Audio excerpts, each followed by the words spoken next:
അനുഗ്രഹീതമായ നല്ലൊരു സമയത്തിനായിട്ട് നന്ദി പറയുന്നു. കഴിഞ്ഞ ദിവസങ്ങളൊക്കെ നമ്മൾ പല കാര്യങ്ങൾ ചിന്തിച്ചു. എന്നാൽ നമുക്ക് ചുറ്റും ചില ആളുകളെ നമ്മൾ ശ്രദ്ധിച്ചാലേ അവരുടെ സ്വഭാവം എന്ന് പറയുന്നത് അവര് അവരുടെ കാര്യം ഭയങ്കര ഒതുക്കി വെക്കലാണ്.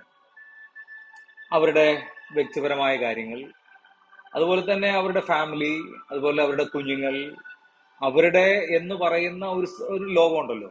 ആ ലോകത്തെ കാര്യങ്ങളൊക്കെ അവർ മാക്സിമം ആരും അറിയരുതെന്ന് പറഞ്ഞ് ഒതുക്കി ഒതുക്കി ഒതുക്കി വെക്കും.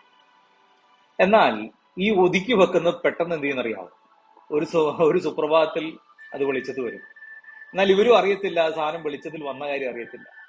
എന്നാൽ ഇങ്ങനെയുള്ളവരെ ശ്രദ്ധിച്ചാൽ നമുക്കറിയാം, ഇങ്ങനെയുള്ളവർ അവരവരുടെ കാര്യങ്ങൾ ഒതുക്കി വെക്കുകയും മറ്റുള്ളവരുടെ കാര്യമാണെന്നുണ്ടെങ്കിൽ അത് ചെകഞ്ഞ് എത്രമാത്രം പുറത്തു കൊണ്ടുവരാൻ പറ്റുമോ അത്രമാത്രം പുറത്തു കൊണ്ടുവന്ന് നാട് മുഴുവൻ അറിയിക്കുകയും ചെയ്യും. ഇക്കൂട്ടരെ ഇക്കൂട്ടരായ ചിലരെ നിങ്ങളുടെ ഇടയ്ക്ക് വല്ലതും നിങ്ങൾ കണ്ടിട്ടുണ്ടോ, പരിചയപ്പെട്ടിട്ടുണ്ടോ? അല്ലെങ്കിൽ നിങ്ങളുടെ കൂട്ടത്തിൽ ഇങ്ങനെ ആരെങ്കിലും ഉണ്ടോ? ശ്രദ്ധിക്കുക. നമുക്ക് ദൈവം ഒരു നന്മ തരുന്നുവെങ്കിൽ ആ നന്മ നമ്മുടെ ഇമ്മീഡിയറ്റ് ആയിട്ടുള്ള ആളുകൾ എന്ന് പറഞ്ഞാൽ വിശ്വസിക്കാൻ പറ്റുന്ന, നമ്മുടെ ജീവിതത്തിൽ ഒരു നന്മ വന്നാൽ അത് സന്തോഷിക്കുന്നു എന്ന് തോന്നുന്ന ആളുകളിലേക്ക് ഷെയർ ചെയ്യുന്നതുകൊണ്ട് വിരോധമൊന്നുമില്ല. അങ്ങനെ ഷെയർ ചെയ്യുമ്പം അത് അവരുടെ ജീവിതത്തിൽ, നിങ്ങളുടെ ജീവിതത്തിൽ ഒരു സന്തോഷമായിരിക്കും, ഒരു അനുഗ്രഹം തന്നെയായിരിക്കും.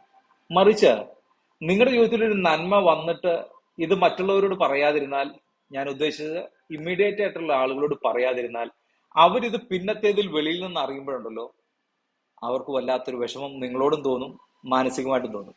നമുക്ക് അങ്ങനെ ഒരു അവസ്ഥ ആർക്കും ഉണ്ടാക്കാതിരിക്കാൻ നമുക്ക് ശ്രമിക്കാം. ദൈവം ഒരു നന്മ തരുമ്പോൾ ആ നന്മയ്ക്കൊത്തവണ്ണം ദൈവസന്നിധിയിൽ നന്ദിയുള്ളവരായിരിക്കുമ്പോൾ തന്നെ നമ്മുടെ ഉറ്റവരോട്, പ്രിയപ്പെട്ടവരോട് ആ കാര്യങ്ങളൊക്കെ ഒന്ന് അറിയിക്കുന്നത് നല്ലതായിരിക്കും.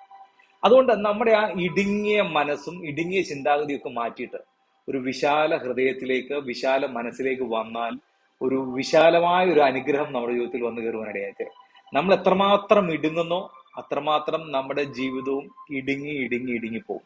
ആരും അറിയണ്ടെന്നുള്ള ധാരണയിലല്ല ഇതൊക്കെ ചെയ്യുന്നത്. എന്നാൽ സകലരും അറിയും. അറിയിക്കുന്ന ഒരു സമയം ദൈവം ഒരുക്കി തരും. അതുകൊണ്ട് അങ്ങനത്തെ സാഹചര്യങ്ങളിലേക്കൊന്നും പോകാതെ, ആരെങ്കിലും എന്നെ കേൾക്കുന്നുവെങ്കിൽ ഇങ്ങനത്തെ മനസ്സുണ്ടെങ്കിൽ ആ മനസ്സൊക്കെ ഒന്ന് മാറ്റി അല്പം വിശാലതയിൽ ചിന്തിക്കാനും നല്ല മനസ്സോടുകൂടി ദൈവസന്നിധിയിൽ ജീവിപ്പാനും, ഈ ഭൂമിയിൽ നമുക്ക് കിട്ടുന്ന ആയുസ് വളരെ ചുരുക്കമാണെന്നുള്ള കാര്യം മറന്നു പോകരുത്. ആ ചുരുക്കം കിട്ടുന്ന സമയം അനുഗ്രഹിക്കപ്പെട്ട നിലയിൽ ജീവിപ്പാൻ ദൈവം നമ്മെ ഇടയാക്കട്ടെ. എല്ലാവരെയും ധാരാളമായി ദൈവം സഹായിക്കട്ടെ.